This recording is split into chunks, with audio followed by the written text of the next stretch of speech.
નમસ્તે મિત્રો, હું છું નવરંગ સૈન અને સ્વાગત છે આપનું આઈ એમ ગુજરાતના અમેરિકા સ્પેશિયલ ન્યૂઝ બુલેટિનમાં. ગુરુવાર જુલાઈ 30ના સમાચારોમાં જોઈશું અમેરિકામાં ફેક રોબરી કરાવીને યુ વિઝા લેવા જતા એક ગુજરાતીને કેમ હવે ડિપોર્ટ થવાનો વારો આવ્યો તેની વિગતો જાણીશું. સત્તામાં રહીને ટ્રમ્પે એક વર્ષમાં કરેલી $2.2 બિલિયન કમાણીની કિંમત હવે કોને ચૂકવવી પડશે, તેમજ સેલ્ફ ડિપોર્ટેશન લેનારા લોકોની સંખ્યામાં અચાનક આવેલા ઉછાળા પરનો એક રિપોર્ટ, અને છેલ્લે ઇન્ડિયા આવવાની તૈયારી કરી રહેલા ન્યૂ જર્સીના એક ભારતીય મહિલાના આકસ્મિક અવસાનની વાત આજના આ બુલેટિનમાં. યુ વિઝા માટે ફેક રોબરી કરાવનારા એક ગુજરાતીને અમેરિકાની કોર્ટે ડિપોર્ટ કરી દેવાનો આદેશ કર્યો છે. જસ્ટિસ ડિપાર્ટમેન્ટના જણાવ્યા અનુસાર મિતુલ પટેલ નામના આ 40 વર્ષીય શખ્સને વિઝા ફ્રોડનું કાવતરું રચવાના ગુનામાં 1 દિવસની જેલની સજા તેમજ $1,000નો દંડ ફટકારવામાં આવ્યા છે. મેસેચ્યુસેટ્સની ફેડરલ કોર્ટે સજા સંભળાવવાની સાથે વોસેસ્ટરમાં રહેતા મિતુલને ડિપોર્ટ કરી દેવા માટે પણ આદેશ કર્યો છે. આ કેસમાં મિતુલ સિવાય બીજા 10 ગુજરાતીઓ સામે માર્ચ 2026માં કાયદાકીય કાર્યવાહી શરૂ કરવામાં આવી હતી, જેમાં ગયા મહિને જ મિતુલે પોતાનો ગુનો કબૂલ કરી લીધો હતો.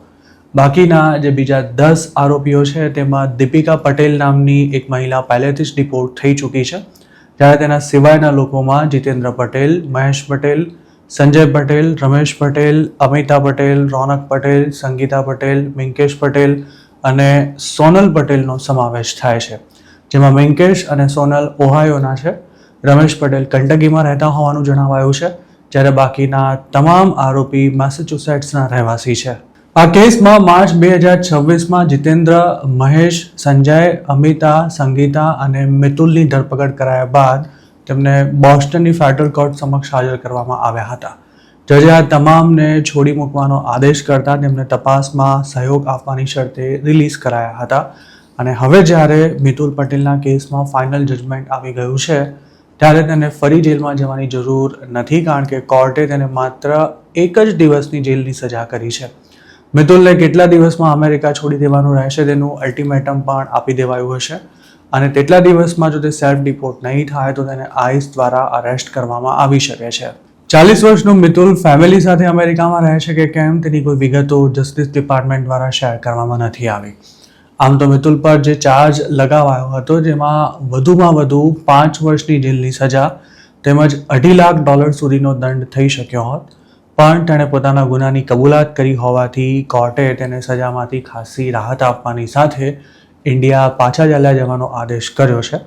જોકે હવે મિતુલ માટે અમેરિકાના દરવાજા કાયમ માટે બંધ થઈ ચૂક્યા છે. જ્યારે મિતુલ સિવાયના આરોપીઓએ પોતાનો ગુનો કબૂલ કર્યો છે કે કેમ તેની કોઈ માહિતી જસ્ટિસ ડિપાર્ટમેન્ટે નથી આપી. અમેરિકામાં ઇલીગલી રહેતા હજારો ગુજરાતીઓ ફેક રોબરી દ્વારા યુ વિઝા મેળવ્યા બાદ પરમેનન્ટ સ્ટેટસ તેમજ સિટીઝનશિપ મેળવી ચૂક્યા છે, જેની સામે આ કાંડ કરતા પકડાઈ ગયેલા લોકોની સંખ્યા સાવ ઓછી છે. મિતુલ પટેલ સહિતના લોકોએ 2023માં ન્યુયોર્કના રામ પટેલને આ કામ સોંપ્યું હતું, જેના બદલામાં સારી એવી રકમનો વ્યવહાર પણ કરવામાં આવ્યો હતો. રામ પટેલે મેસેચ્યુસેટ્સમાં આવેલા સ્ટોર્સ અને રેસ્ટોરન્ટ્સમાં આ રોબરી કરાવી હતી.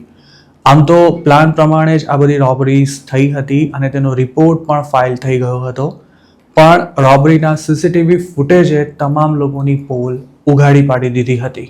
કોર્ટમાં રજૂ કરાયેલા ડોક્યુમેન્ટ્સ અનુસાર જે જગ્યાએ આ નકલી લૂંટ આચરવામાં આવી હતી ત્યાં ગન બતાવીને લૂંટારો કેશ લૂંટી ભાગી જતો હતો. જોકે લૂંટ થયાની 5 મિનિટ બાદ નકલી રોબરીના નકલી વિક્ટિમ પોલીસને ફોન કરતા હતા અને એટલી વારમાં નકલી લૂંટારો ઉડનચું થઈ જતો હતો.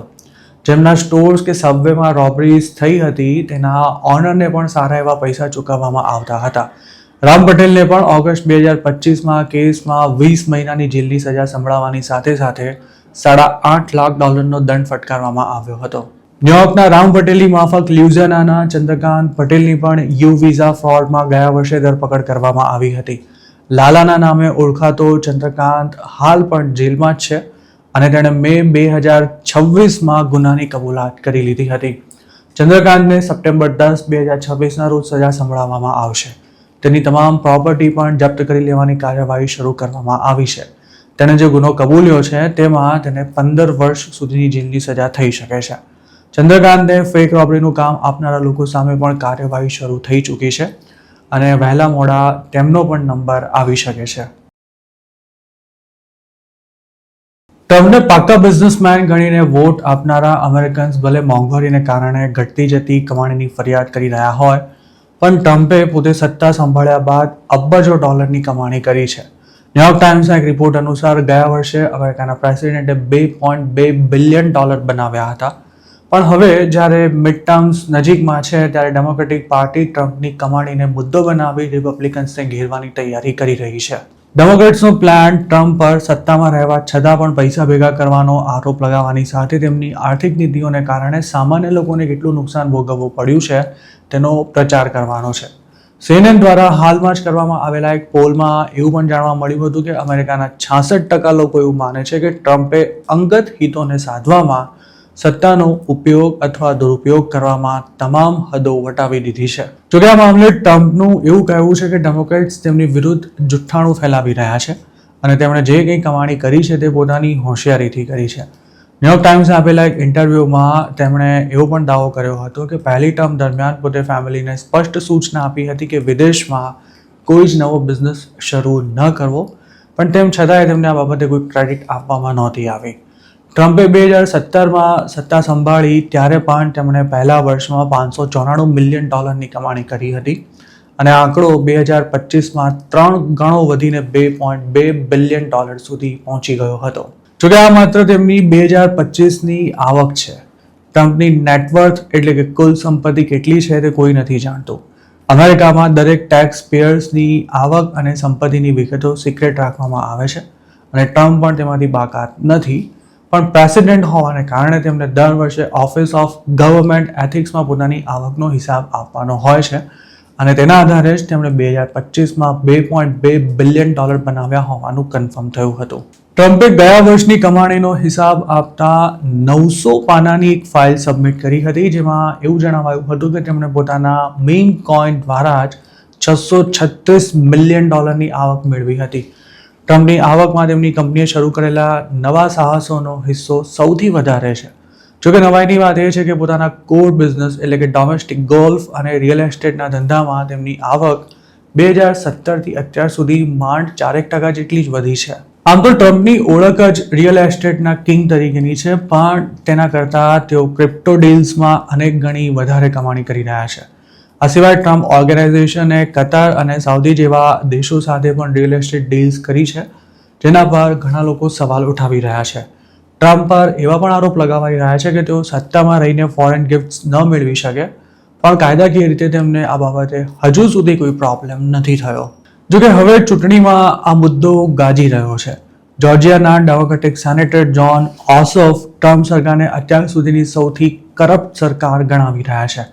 ટેક્સાસમાં પણ ચૂંટણી થવાની છે ત્યારે ત્યાં પણ આ મુદ્દે ડેમોક્રેટ્સ રિપબ્લિકન્સને ઘેરવાનો પ્રયાસ કરી રહ્યા છે. તો બીજી તરફ ડેમોક્રેટ્સ પણ ભૂતકાળમાં આ પ્રકારના આરોપોનો સામનો કરી ચૂક્યા છે. જેમ કે હાઉસ રિપબ્લિકન્સે રિલીઝ કરેલા એક રિપોર્ટમાં બાઇડન ફેમિલીએ કઈ રીતે વિદેશોમાં પોતાનું કામકાજ ફેલાવી મિલિયન્સ ઓફ ડોલર્સ બનાવ્યા તેને લઈને મોટા દાવા કર્યા છે. જોકે ટ્રમ્પની કમાણીનો જે આંકડો સામે આવ્યો છે તેને લઈને અમેરિકન વોટર્સ પણ હવે પ્રેસિડેન્ટના દાવાને શંકાભરી નજરે જોઈ રહ્યા છે. આમ તો અમેરિકામાં ચૂંટણી દરમિયાન કરપ્શન ક્યારેય મોટો મુદ્દો નથી હોતો, પણ છેલ્લા 10 વર્ષમાં સ્થિતિ ખાસી બદલાઈ ગઈ છે. વોટર્સ જે 3 સૌથી મહત્વના મુદ્દાને ધ્યાનમાં રાખીને વોટ કરે છે તેમાં હવે કરપ્શને પણ સ્થાન લેતા ટ્રમ્પને તેનું નુકસાન ભોગવવું પડે તેવી શક્યતા નકારી શકાય તેમ નથી. આપને શું લાગે છે? અમેરિકામાં મોંઘવારી અને ઈરાન વોરની સાથે સાથે ભ્રષ્ટાચારનો મુદ્દો પણ ટ્રમ્પને 2026 મિડ ટર્મ્સમાં નડશે કે પછી માસ ડિપોર્ટેશનથી તેઓ બધું જ કવરઅપ કરવામાં સફળ રહેશે? આઈસ દ્વારા અરેસ્ટ થયા બાદ ડિટેન્શન સેન્ટરમાં રહેવાને બદલે $2600 સ્ટાઇપન્ડની સાથે સાથે ફ્રી એર ટિકિટ લઈને અમેરિકા છોડવા માંગતા લોકોની સંખ્યામાં મોટો ઉછાળો જોવા મળ્યો છે.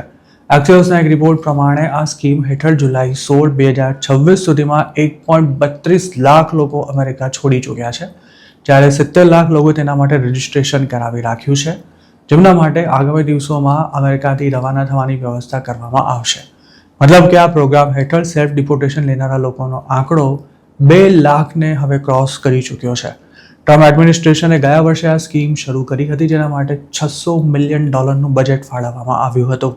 સેલ્ફ રિમૂવલ લેવા માંગતા લોકોને CBP હોમ નામની એક એપ પર રજિસ્ટ્રેશન કરાવવાનું રહે છે અને ત્યારબાદ તેમને આગળની પ્રોસેસની જાણ કરવામાં આવતી હોય છે. રજિસ્ટ્રેશન કરાવનારાની ફ્લાઇટની ટિકિટની વ્યવસ્થા થતાં જ તેને એક નિશ્ચિત લોકેશન પર પહોંચી જવા માટે જણાવાય છે અને તેના અકોમોડેશનની વ્યવસ્થા પણ સરકાર જ કરી આપતી હોય છે. ટ્રમ્પ સરકારે માસ ડિપોર્ટેશનનો ધમધમાટ શરૂ કર્યો ત્યારે આ સ્કીમનો જોરશોરથી પ્રચાર કરવામાં આવ્યો હતો, જેમાં ઇલીગલી રહેતા લોકોને ધમકીના સૂરમાં પૈસા તેમજ ફ્રી એર ટિકિટ લઈ અમેરિકા છોડવા માટે જણાવાયું હતું. જોકે શરૂઆતમાં તેને ખાસ રિસ્પોન્સ નહોતો મળ્યો અને તેના હેઠળ કેટલા લોકોએ ડિપોર્ટેશન લીધું તે અંગે સરકારે પણ ક્યારેય કોઈ જ આંકડા જાહેર નહોતા કર્યા. આ પ્રોગ્રામ શરૂ થયો તેના પહેલા 6 મહિનામાં માત્ર 26,000 લોકોએ જ તેમાં રજિસ્ટ્રેશન કરાવ્યું હતું. ત્યારબાદ વ્હાઇટ હાઉસે DHSને આ નંબર્સ વધારવા માટે પ્રેશર કર્યું હતું અને સ્ટાઇપન્ડની રકમ પણ વધારવામાં આવી હતી. શરૂઆતના સમયમાં સેલ્ફ રિમૂવલ લેનારાને $1,000નું એક્ઝિટ બોનસ અપાતું હતું, જેને ગયા વર્ષે ક્રિસમસ હોલિડે વખતે વધારીને $3,000 કરી દેવામાં આવ્યું હતું અને હાલ $2,600 એક્ઝિટ બોનસ અપાઈ રહ્યું છે. હવે ઇમિગ્રેશન એન્ફોર્સમેન્ટ ફરી આક્રમક બની રહ્યું છે, તેવામાં પહેલીવાર સેલ્ફ રિમૂવલ લેનારા લોકોની સંખ્યાની વિગતો સામે આવી છે. એક્સિસના રિપોર્ટમાં એવું પણ જણાવાયું છે કે સેલ્ફ રિમૂવલ લેનારા અડધો લોકો આઈસ દ્વારા અરેસ્ટ થયા બાદ ડિટેન્શન સેન્ટરમાં બંધ હોય તેવા છે. જો ડિટેન્શન સેન્ટરમાં બંધ અનડોક્યુમેન્ટેડ ઇમિગ્રન્ટ સેલ્ફ રિમૂવલ માટે તૈયાર થાય તો તેમને એવરેજ 17 દિવસમાં જ તેમના દેશ પરત મોકલી દેવાય છે, જ્યારે ડિપોર્ટેશન પેપર સાઇન ન કરનારાને 2 મહિના જેટલો સમય જેલમાં કાઢવો પડી શકે છે. ડિટેન્શન સેન્ટર્સમાં હાલ જગ્યા ન રહી હોવાથી કેદીઓને સેલ્ફ રિમૂવલ માટે ખાસું પ્રેશર કરવામાં આવી રહ્યું છે. આ પ્રોગ્રામ માટે જે કોન્ટ્રાક્ટ આપવામાં આવ્યો હતો તેનું ફંડ ઓગસ્ટ 2026માં પૂરું થઈ રહ્યું છે, તેમજ DHS બીજા કોન્ટ્રાક્ટની બિડ મંગાવી રહ્યું છે. જોકે આવતા મહિનાથી ફંડના અભાવે આ સ્કીમને કોઈ અસર થશે કે કેમ તે અંગે DHSએ હજુ સુધી કોઈ ચોખવટ નથી કરી. CBP હોમ પર રજિસ્ટ્રેશન કરાવનારા એક ઇમિગ્રન્ટને ડિપોર્ટ કરવા માટે અમેરિકાની સરકારને એવરેજ $5,100નો ખર્ચો કરવો પડે છે, જ્યારે કોઈને અરેસ્ટ કરી લીગલ પ્રોસેસ પૂરી કર્યા બાદ ડિપોર્ટ કરવાનો એવરેજ ખર્ચો $18,000થી પણ વધી જાય છે. આમ સેલ્ફ રિમૂવલનો ઓપ્શન સરકાર માટે ઝડપી, કોઈ માથાકૂટ વિનાનો અને પ્રમાણમાં સસ્તો છે, જેથી તેનું ખાસું પ્રમોશન પણ કરાઈ રહ્યું છે. અમેરિકાની સરકારનો એવો પણ દાવો છે કે જે અનડોક્યુમેન્ટેડ ઇમિગ્રન્ટ સેલ્ફ રિમૂવલ લેશે તેમને ભવિષ્યમાં લીગલી US આવવાનો ચાન્સ મળશે, તેમજ તેમને એન્ટ્રી બેન સહિતની બીજી કોઈ પણ કાર્યવાહીનો સામનો નહીં કરવો પડે. જોકે જેમનો ક્રિમિનલ રેકોર્ડ છે તેમના માટે સેલ્ફ ડિપોર્ટેશન બાદ અમેરિકાના દરવાજા કાયમ માટે બંધ થઈ જવાના છે.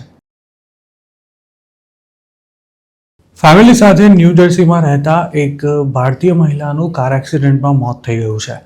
મૃતકનું નામ દીપા શ્રીપતિ હોવાનું જાણવા મળ્યું છે. તેમની ઉંમર 44 વર્ષ હતી. જુલાઈ 27ના રોજ થયેલા અકસ્માતમાં દીપાનું ઘટના સ્થળે જ કમકમાટીભર્યું મોત થયું હતું. રોંગ સાઈડમાંથી આવતી એક ગાડીએ ટક્કર મારતા દીપાની કારના ફૂરચા ઉડી ગયા હતા. આ ઘટનામાં જેની ધરપકડ કરવામાં આવી છે તે આરોપી પણ પાછો ઇન્ડિયન જ હોવાનું જાણવા મળ્યું છે, જેણે અકસ્માત કર્યા બાદ ભાગી જવાનો પણ પ્રયાસ કર્યો હતો. 2008થી અમેરિકામાં રહેતા દીપા શ્રીપતિ ઇન્ડિયા આવવાની તૈયારી કરી રહ્યા હતા. જોકે તેના 2 દિવસ પહેલા જ થયેલા અકસ્માતમાં તેમને પોતાનો જીવ ગુમાવવો પડ્યો હતો. લોકલ મીડિયા રિપોર્ટ્સ અનુસાર મૃતક અને તેમના પતિ સોફ્ટવેર એન્જિનિયર છે.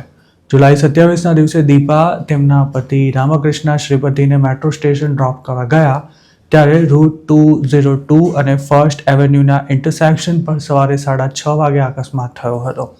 તેમની કાર સાથે બીજી એક કાર ધડાકાભેર અથડાઈ હતી, જેમાં દીપાને ગંભીર ઈજા પહોંચી હતી અને ગણતરીના સમયમાં જ સ્પોટ પર જ તેમનું પ્રાણપંખીરું ઉડી ગયું હતું. અકસ્માત કરનારા કાર ડ્રાઈવરને લોકલ પોલીસે કસ્ટડીમાં લીધો છે. સમરસેટ કાઉન્ટી પ્રોસિક્યુટર્સ ઓફિસના જણાવ્યા અનુસાર આરોપીનું નામ સિદ્ધાર્થ પ્રસાદ સુરપાનાની છે અને તે પણ પાછો મૂળ ઇન્ડિયન જ છે. આ અકસ્માતને નજરે જોનારા લોકોના જણાવ્યા અનુસાર આરોપી સિદ્ધાર્થ રોંગ સાઈડમાં પોતાની SUV ફૂલ સ્પીડમાં ચલાવી રહ્યો હતો.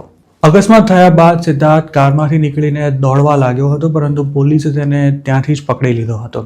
આરોપીને પણ આ ઘટનામાં સામાન્ય ઈજાઓ પહોંચી હતી અને હાલ તે જેલમાં બંધ છે. તેના પર 2nd ડિગ્રી વેહિક્યુલર હોમિસાઇડનો ચાર્જ લગાવવામાં આવ્યો છે. આ એક્સિડન્ટનો એક વિડીયો પણ સોશિયલ મીડિયા પર ફરતો થયો છે, જેમાં સામસામે ટકરાયા બાદ ખાસી ડેમેજ થયેલી 2 કાર્સ અને પોલીસનો કાફલો જોઈ શકાય છે. મૃતક દીપા શ્રીપતિ હૈદરાબાદના રહેવાસી હતા. અમેરિકામાં તેઓ પતિ અને 2 દીકરીઓ સાથે રહેતા હતા. તેમની મોટી દીકરીની ઉંમર 20 વર્ષ જ્યારે નાની દીકરી 16 વર્ષની છે. મૃતકના અંતિમ સંસ્કાર જુલાઈ 30ના રોજ ન્યૂ જર્સીમાં જ થવાના છે. તો મિત્રો, આ હતા અમેરિકાના આજના મુખ્ય સમાચાર. આપને જો અમારી રજૂઆત પસંદ આવી હોય તો આ વિડીયોને લાઇક અને શેર કરવાનું તેમજ આઈ એમ ગુજરાતની યુટ્યુબ ચેનલને સબસ્ક્રાઇબ કરવાનું ભૂલશો નહીં, કારણ કે માત્ર આ જ ચેનલ પર આપને મળશે અમેરિકામાં રહેતા ગુજરાતીઓ માટેના તમામ મહત્વના સમાચાર, અને તે પણ આપની પોતાની ભાષામાં. આપ જો મારી સાથે કોઈ ટિપ શેર કરવા માંગતા હો તો હાલ સ્ક્રીનમાં દેખાયેલા વોટ્સએપ નંબર પર પણ અમારો સંપર્ક કરી શકો છો. આપની ઓળખ ગુપ્ત રાખવામાં આવશે.